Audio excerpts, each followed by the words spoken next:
Gunung gundul dan tanduri ringin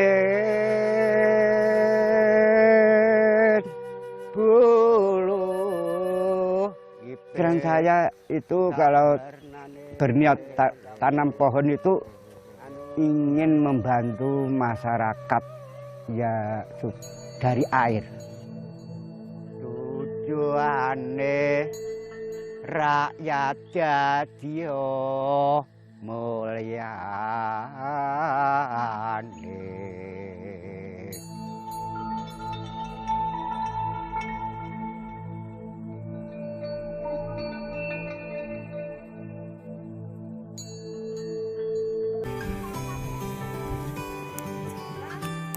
Aku tak peduli dengan omongan orang. Toh hidupku dari dulu tetap begini. Tiap pagi, aku tetap ke hutan, mencari rumput dan merawat pepohonan. Ada yang mengatakan saya itu sandung-sandung harian itu orang londong, orang IDAN, wong bibit tengkeh kok ditukarne ringin hasilnya kok diikeli tengkeh dengan hasilnya.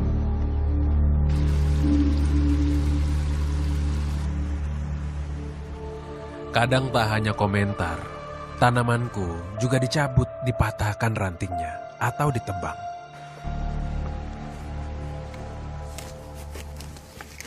Namaku Sadiman, orang-orang biasa memanggilku Simbah.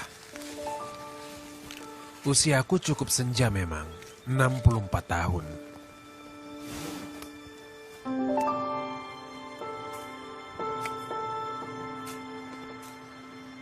Sudah 20 tahun ini, ku bekerja sendiri, menanam beberapa jenis pepohonan di bukit dekat rumahku.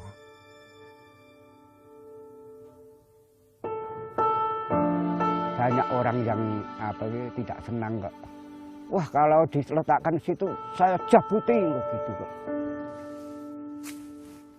Terserah apapun mereka ingin katakan. Yang penting Tuhan tahu niatku ikhlas membantu. Yang begitu-gitu malah yang menjelek-jelekan saya itu malah besok-besok makan hasilnya.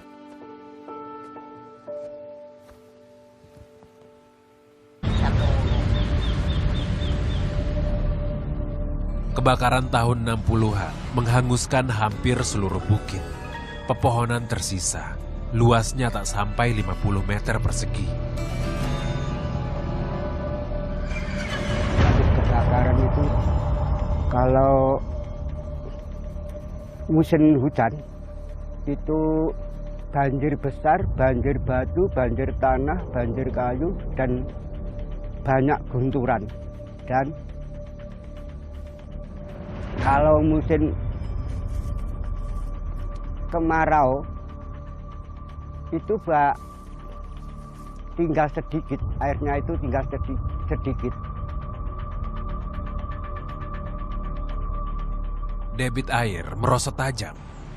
Bantuan pipa dari pemerintah pada 1980 tak banyak membantu. Warga di dekat bukit pun menguasai sumber air bersih yang tinggal sedikit itu.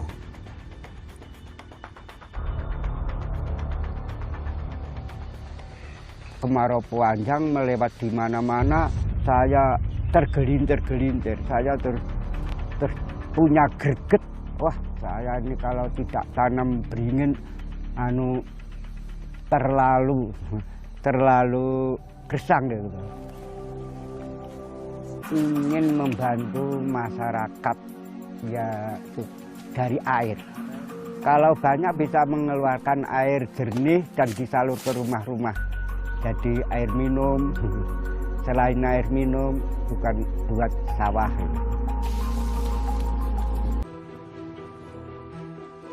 Gerak Jawa nama meter besok bisa bertepung, pang bisa tepung dan bisa menutupi akar-akar, bisa menyimpan air, bisa lambat dan mengurangi banjir.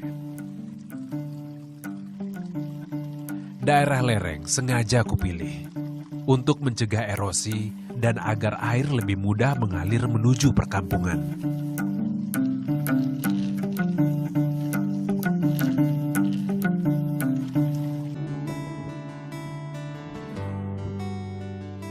Ladang keluargaku lokasinya hanya sekitar 500 meter dari rumah.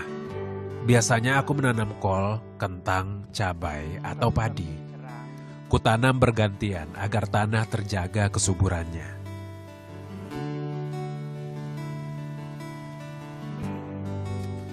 Bila menanam pohon di hutan adalah baktiku untuk lingkungan, maka ladang pertanian ini adalah baktiku untuk anak istri. Cukup tidak cukup dianggap cukup saja. Soalnya penghasilan tidak tertentu. Sebenarnya bisa ku dapat penghasilan dari bertani saja. Tapi panggilan jiwa untuk mengurus hutan tak bisa begitu saja kuabaikan. Selain bertani, kupelihara juga 12 kambing di belakang rumah. Lumayan sebagai investasi. Pernah juga dulu kujual kambing untuk modal membeli bibit pohon beringin. Jelas saja istriku marah.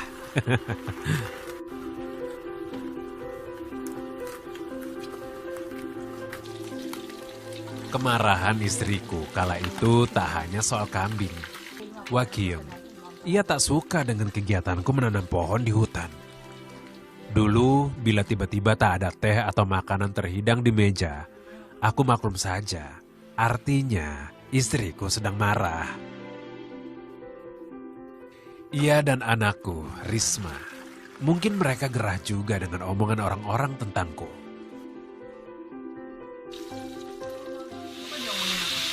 Orang gila. Karena Mbak Fatimah itu bawa ringin gitu loh. Ringin kan membawa sial katanya orang-orang. Seperti kebanyakan warga, istriku juga pernah menyebutku gila. Akhirnya, terpaksa kuteruskan kegiatan diam-diam. Kalau sore meletakkan bibit-bibit di pinggir jalan, esok dibawa ke dan tidak tahu di rumah. Berangkatnya itu loh. Jadi sembunyi-sembunyi ya, Pak? Sebenarnya hasil selingkuh tapi untuk kepentingan orang lain.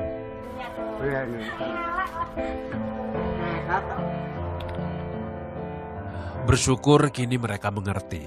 Dukungan keluarga yang dulu tak pernah ada, kini perlahan kudapat. Terutama sejak banyak pihak mulai mengakui dan mengapresiasi kerja kerasku. Awas. Aduh. Sini sehat, pantat lagi tuh, mana tangis ras itu. Iya, celak.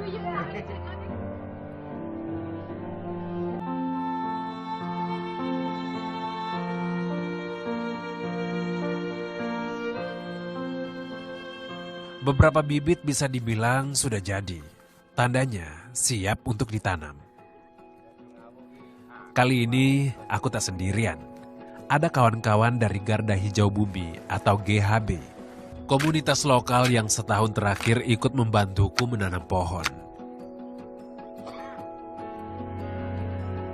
Bermula dari perkenalanku dengan Pak Yus pada 2003 lalu. Rupanya ia tertarik dengan kegiatanku. Saya kan merasa terenyuh, Mbak. Jadi kenapa sih orang sebaik Mbak Sadiman punya hati yang begitu luar biasa. Beliau berjuang selama 20 tahun, sudah menghasilkan banyak air dan itu dimanfaatkan oleh warga masyarakat sekitar. Jumlahnya cukup banyak, itu 2 desa, ada sekitar 800 kakak. Akan tetapi kok apa yang didapat beliau Mbak Sadiman itu bukan penghargaan ataupun ucapan terima kasih dari warga masyarakat waktu itu loh, Mbak ya. Tetapi justru malah beliau dikatakan orang sinting, orang gila. Awalnya hanya Pak Yus yang ikut aku menanam beringin. Hingga kemudian banyak yang mau peduli dengan upaya penghijauan. November 2015 lalu pertama kali kami menanam pohon bersama. GHB juga membuka kesempatan bagi siapapun untuk menjadi relawan Sadiman, relawanku. Mudah-mudahan relawan itu yang pengganti saya dan kita juga penerus saya.